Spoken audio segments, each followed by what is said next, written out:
আজকে ফজরে মুসল্লির সংখ্যা ছিল এক কাতারের মতো। তবে কালকে দৃশ্যটা ইনশাল্লাহ ভিন্ন হবে।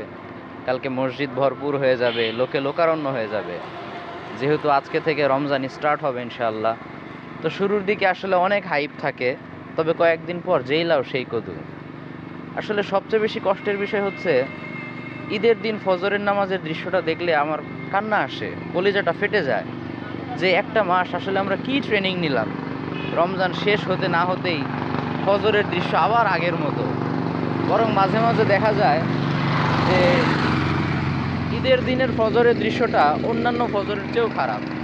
তাহলে কি আমরা শিখলাম একটা মাসে? আমরা কি রমজানি হলাম, না আসলে রব্বানি হলাম? কোনটা হলাম?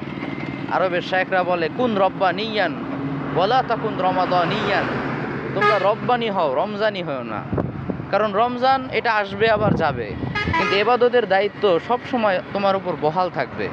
ওয়াবুদ রব্বাকা হাত্তা ইয়াতিয়াকাল ইয়াকিন। রমজানের শেষ হওয়াতে এবাদত শেষ হয়ে যাবে না, বরং মৃত্যুর পর্যন্ত, শেষ জীবন পর্যন্ত আমাদেরকে এবাদত করেই যেতে হবে ইনশাআল্লাহ। এজন্য আমার আপনাদের প্রতি সাজেশন হচ্ছে, আমার নিজের প্রতিও আমার নসিহাত, আমরা যেন রব্বানি হই, রমজানি না হই।